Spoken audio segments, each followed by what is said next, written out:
여러분 반갑습니다. 원시닥 TV를 찾아와 주셔서 대단히 감사합니다. 오늘의 주제는 창세기 1장은 신화일까요?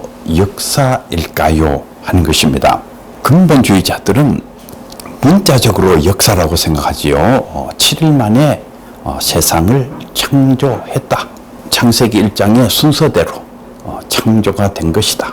이제 창조과 계통에 계시는 분들은 이제 그 근거 위에서 우주의 역사가 6,000년에서 10,000년 정도다. 대단히 비판이 많지요. 이건 결국에는 이 사이비 과학으로 가는 길이다. 이런 비판이 굉장히 많습니다. 이 근본주의적인 이 성경 해석, 이 과학적 해석에 대해 가지고 대단히 그 비판하는 글을 쓰신 분이 있는데 양승훈 박사란 분이 창조 연대 논증이라는 책을 출간을 했어요. 젊은 지구론 무엇이 문제인가? 그 부제가 붙었는데 이 창조과학 쪽에서 젊은 지구론 6,000년에서 10,000년 정도다 하는 이것이 틀렸다. 궁금하신 분들은 이 책을 직접 읽어보시기를 바랍니다. 복음주의자들은 근본주의자들과 조금 다르게 성경을 해석을 해요. 해와 달이 4일째 창조가 됐는데 해와 달이 창조되기 이전에 벌써 첫째 날, 둘째 날 나오기 때문에 그 날은 오늘의 24시간이 아니고 어떤 기간이다.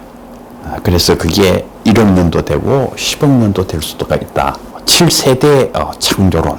기간으로 만들어가지고 성경의 내용과 과학적 내용을 비교해 보면은 상당히 비슷해지는데 아직도 차이는 있지만은 그러나 그 차이는 시간이 지나면은 과학이 발전하게 되면 차이가 없어질 것이다.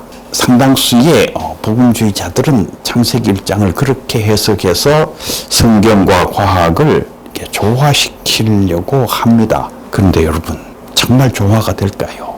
이 길도 바른 길은 아닌 것으로 보여요. 왜 그러냐면 조화가 안 되기 때문에 그렇습니다.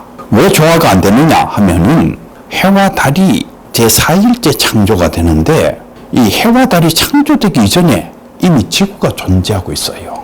창세기 1장 1절부터 한번 자세히 봐요.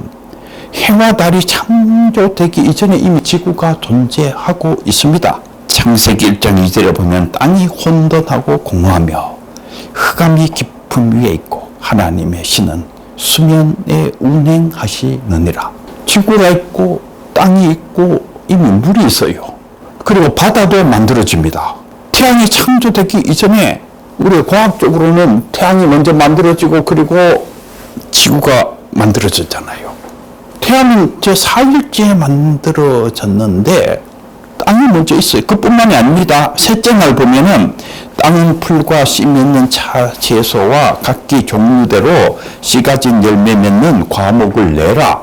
그러니까 풀도 있고 채소도 있고 열매 맺는 나무도 있고 우리가 상식적으로 사과나무 하나 열매를 맺으려면은 그 태양빛이 있어야 될 텐데 이미 그 다 있어요.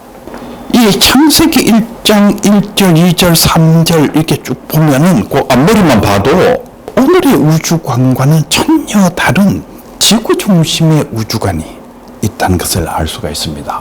많은 학자들이 이거를 연구를 하면서 이게 고대인의 우주관으로 보인다. 왜냐하면 고대인의 우주관이 지구 중심의 우주관이에요. 지구가 먼저 있고 나중에 이렇게 그 태양도 만들어지고 별도 만들어지고 달도 만들어지고 창세기 1장이 이게 고대인의 우주관, 지구 중심의 우주관, 그게 여기에 그대로 있는 것으로 보인다. 여기에서 이제 좀 진보적인 자유주의적인 분들은 이거 고대인의 우주관 아니냐. 그리고 창세기 1장은 에누마 엘릿이라는 마르둑 창조 신화에서 이렇게 좀 변형된 것이 이게 창세기 1장일 것 같다. 우리 그 유튜브 안에도 보면은 뭐 그렇게 얘기하는 게 뭐 산더미처럼 이렇게 쌓여 있어요. 옛날 고대 신화의 하나의 변형된 형태일까? 저는 아무리 생각해도 아닐 것으로 생각을 합니다. 이것은 진짜 창세기요 계시의 말씀인데 여기에서 우리가 이거를 이해하기 위해서 우선 칼뱅 선생, 우리 장로교회에서는 대단히 중요한 그 칼뱅 선생의 가르침을 좀 생각해 볼 필요가 있어요. 칼뱅 선생께서는 이 창세기 1장을 주석을 하시면서 창세기 1장이 오늘의 천문학을 계시하고 있는 책이 아니다. 이거 굉장히 중요한 말이에요. 천문학을 계시하는 책이 아니라는 것입니다. 칼뱅 선생께서는 그 하늘의 두 큰 별, 발광체, 태양, 달. 창세기 1장은 이 태양과 달이 제일 큰데 이미 칼뱅 선생 시절에 토성이 달보다 더 크다는 것을 천문학자들이 얘기를 했나 봐요. 토성이 달보다도 더 크지만은 이것은 그 당시 사람들이 알고 있는 그 지식의 안에서, 그 지식의 범위 안에서 하나님께서 말씀하신 것이다. 무슨 그 과학적인 지식을 바꾸어가지고 뭐 21세기 과학을 거기에다가 계시하시기 위해서 이 창세기 1장을 하나님께서 쓰시고 말씀하신 것이 아니고 그 당시 사람들이 일반적으로 알고 있었던 그 당시 사람들의 눈높이에서 그 당시 사람들의 눈높이는 일종의 지구 중심의 그런 그 우주관이죠.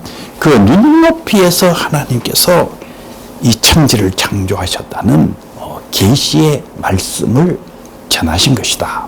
저는 이 칼뱅 선생의 이 해석이 상당히 가치가 있다 이렇게 생각합니다. 다음 시간에 좀 더 자세하게 신화가 아니고 왜 역사이며 왜 칼뱅 선생의 이 해석이 가치가 있는지 좀 더 자세하게 말씀을 드리려고 합니다.